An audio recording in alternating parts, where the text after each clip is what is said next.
Hello, everybody, and welcome to our second science lab today, and I think the second of the conference altogether.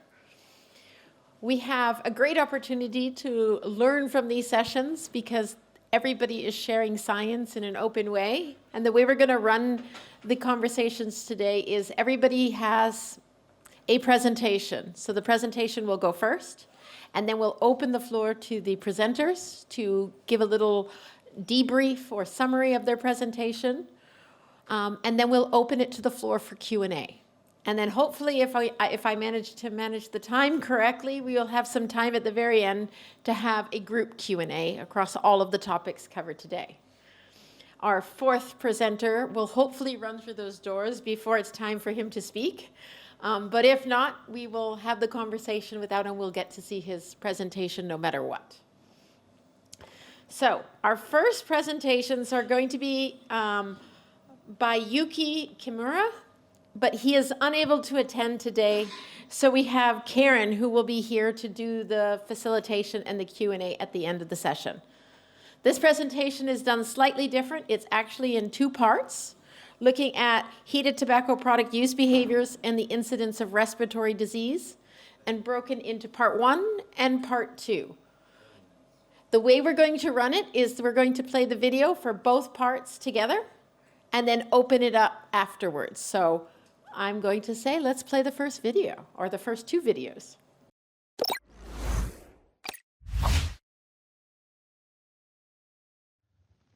Hello everyone, and thank you for joining me for this presentation, the title of which is Association between Heated Tobacco Product Use Behavior and the Incidence of Respiratory Symptoms, Internet-Based Cross-Sectional Study in Japan, Part 1.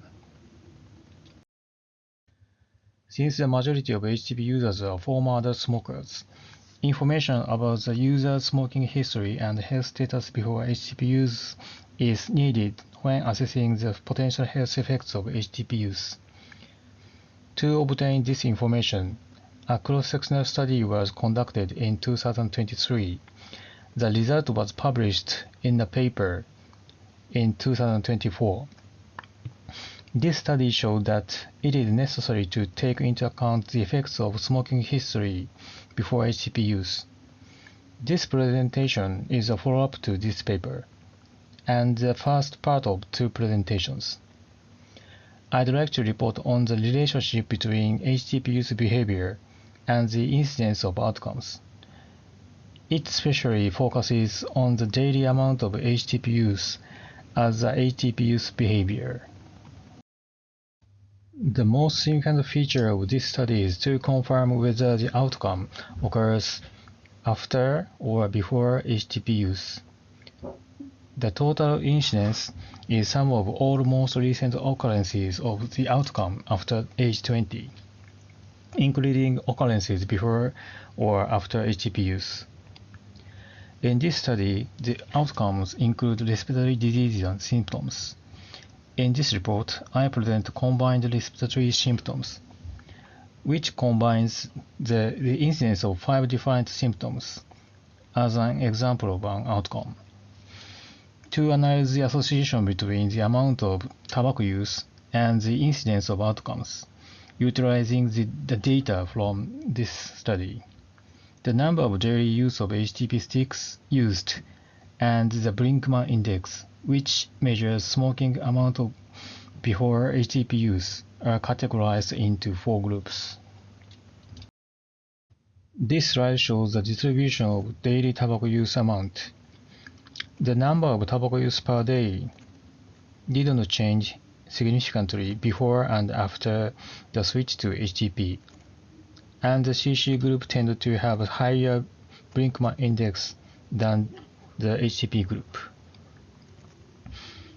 The largest number of participants fell into category 2 for daily usage and Brinkman index before HTP use. This slide shows the relationship between amount of daily tobacco use and incidence of outcome. As shown in Figure 3, a dose-response relationship was observed between the total incidence and the amount of HTP use per day. However, when outcomes that occurs before HTP use which reflects the effects of past smoking, were excluded, as shown figure 5. The dose-response relationship with that outcome disappeared. This is likely due to the effect of past smoking, as shown figure 4, which shows a dose-response relationship between total incidence and past smoking. The same relationship was observed with the amount of daily tobacco use for outcomes other than combined respiratory symptoms. As shown table 5, by removing the effects of past smoking, the dose-response relationship with outcome disappeared. Finally, summary and conclusion. For exclusive HTP users, the most common number of use per day was 10 to 20 sticks, and the number of use per day didn't change significantly before and after the switch to HTP. A dose-response relationship was found between the total incidence in the HTP group and the amount of daily HTP use. However, our results suggest that this relationship is largely due to smoking history before HTP use, as a dose-response relationship was also observed between the total incidence and the amount of smoking history before HTP use. Thank you for your attention. Hello everyone, and thank you for joining me for this presentation, the title of which is Association between Heated Tobacco Product Use Behavior and Incidence of Respiratory Symptoms, Internet-Based Cross-Sectional Study in Japan, Part 2. Since the majority of HTP users are former adult smokers, information about the user's smoking history and health status before HTP use is needed when assessing the potential health effects of HTP use. To obtain this information, a cross-sectional study was conducted in 2023.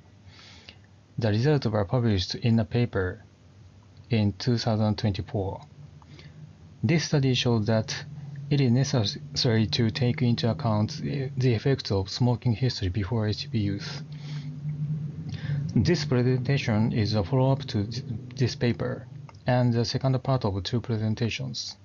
I'd like to report on the relationship between HTP use behavior and the incidence of outcomes. It especially focuses on the difference of brands in HTP as the HTP use behavior. The most significant feature of this study is to confirm whether the outcome occurs after or before HTP use.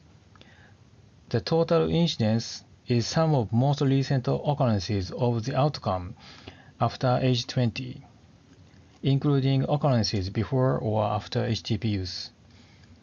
In this study, the outcomes include respiratory diseases and symptoms. In this report, I present combined respiratory symptoms, which combines the incidence of 5 different symptoms as an example of outcome.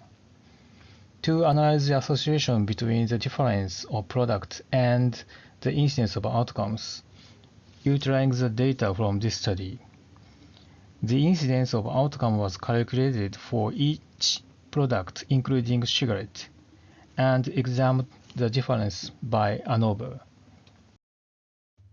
This slide shows the distribution of product use.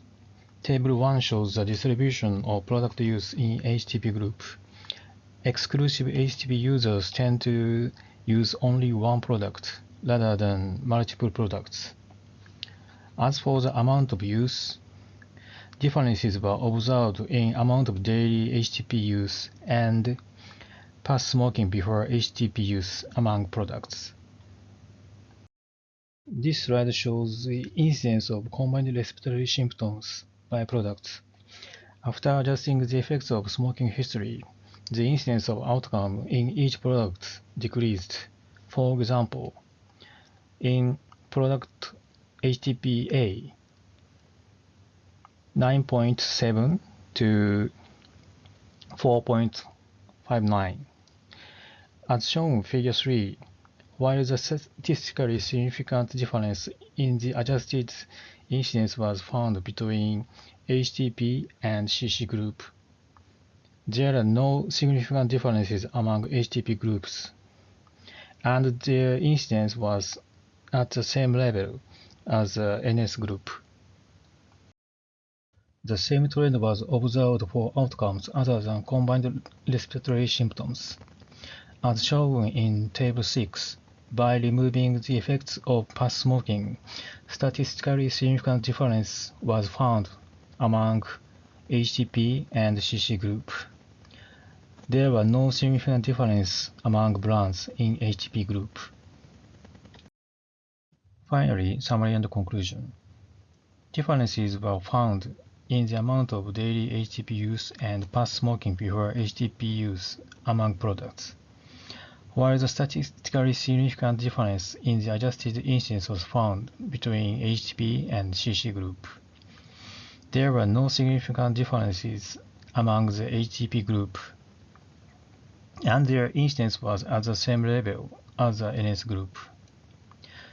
This finding suggests that the harm reduction potential of HTP is comparable across products that heat but do not burn tobacco within the HTP category. Thank you for your attention. Thank you. And now we'll open the floor to Karen if you want to give your remarks. Thank you. So I'm very happy to be here and to represent my colleague Yuki Kimura and his work here today. So Kimura-san has really shown with his work why it's important to look at past smoking history when assessing health effects of HTP. And by doing this survey and looking at incidence of outcomes, total incidence, that's as someone reports, and the incident of outcomes after switching to HTP, we do see that there is an impact actually. So in the first case, when he was looking at daily product use, categorized as use of different numbers of sticks per day, the different categories. First, we see looking at total number of incidents according to the use categories, there seems to be a relationship. But when we only look at number of incidents after switching or after switching to use of HTP, we see that there is no dose relationship anymore. Also looking at the different brands, looking at total incidence of symptoms gives one picture, but when you actually correct and you only look at the number of incidents after HTP use, you see that those numbers decrease. And this is the same across all the different brands of HTP. So it's really confirming then the harm reduction potential is comparable between these different HTPs. And I'm happy to take any questions. Thank you.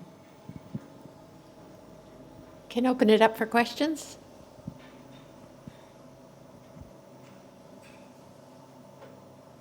Sorry, the second. Right. Sorry, we'll ask you. We will give you the microphone. My question about the second presentation. The symptoms had been decreased whenever he shifted to HIP? The incidence, so the reported symptoms. Yeah. So if you looked at the total number of symptoms or diseases reported, that number was higher than if you looked of total. But when you looked only after the ones that had been reported after the switch to HTP use, you saw that the number decreased. Yeah, thank you. And then we have somebody in the audience. Hi. Are there plans to do or repeat this so you have multiple time points, so you're repeating the study over time? Multiple cross-sectional studies over time? Yes, thank you. I don't know actually if that's in the plans to the moment. So this first study was done between, the survey was run 2022 to 2023 during 3 months. Yes, it could also be repeated, but I don't have insight in the plans at the moment. Sorry.